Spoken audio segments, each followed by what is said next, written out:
Welcome in Math Universe. इस video में हम रियल नंबर चैप्टर से थ्योरम नंबर 1.5 समझेंगे। Let x be a rational number whose decimal expansion terminates. X कोई rational number हो और अगर उसका डेसिमल एक्स कोई रेशनल नंबर है जिसका डेसिमल एक्सपेंशन टर्मिनेट कर रहा है, ठीक है, then x can be expressed in the form p by q where p and q are co-prime and the prime factorization of q is of the form 2 to the power n into 5 to the power m, sorry 5 थोड़ा नीचे, 2 to the power m into 5 to the power m where n m are non negative integers।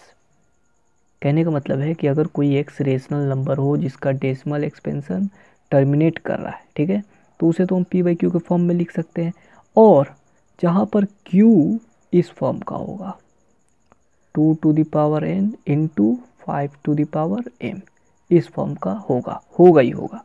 अगर decimal expansion terminate करता है तो q इस form का होता ही है, ठीक है। जैसे अगर हम एग्जांपल लें, एग्जांपल 0.375, ये एक रेशनल नंबर है जिसका डेसिमल एक्सपेंशन टर्मिनेट कर रहा है, ठीक है, यानी एक्सपेंशन टर्मिनेट कर रहा है।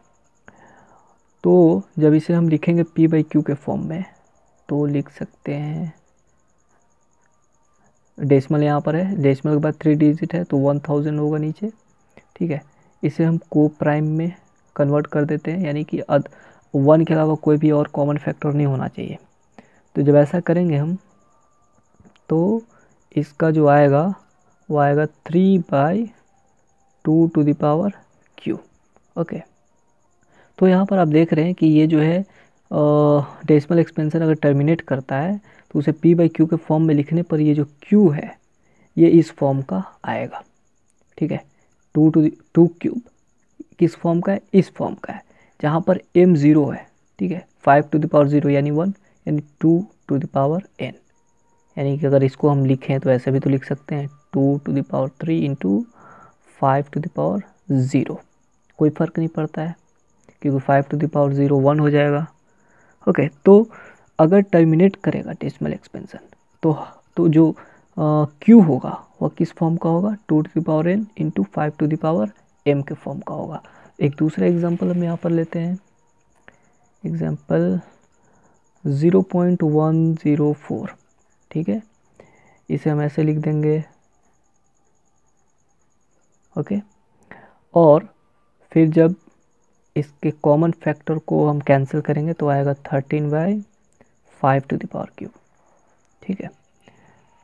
तो ये डेसिमल एक्सपेंशन टर्मिनेट कर रहा है और इसे p बाई क्यू के फॉर्म में लिखने पर जो q आ रहा है वो 5 का क्यूब आ रहा है, 5 क्यूब, जो कि किस फॉर्म का है?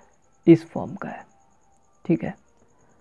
एक तीसरा एग्जांपल लेंगे, एग्जांपल 3 0.0875, ये रेशनल नंबर है जो कि टर्मिनेट कर रहा है। इसे जब हम p बाई क्यू के फॉर्म में लिखेंगे तो कितना आएगा? 875 बाई 10,000, ठीक है। और जब कॉमन फैक्टर को हम हटाएंगे तो आएगा 7 बाई 2 टू द पावर 4 इंटू 5।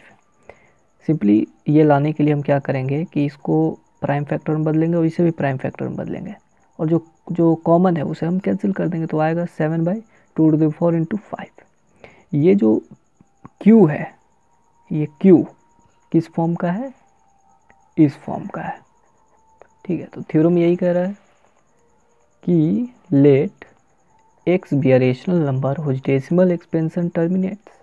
अगर डेसिमल एक्सपेंशन टर्मिनेट कर रहा हो, ठीक है, then x can be expressed in the form p by q where p and q are coprime, ठीक है, कोई भी कॉमन फैक्टर ना हो 1 के अलावा, and the prime factorization of q is of the form 2 to the power n into 5 to the power m where n m are non negative integers, n और m non negative integer होने चाहिए।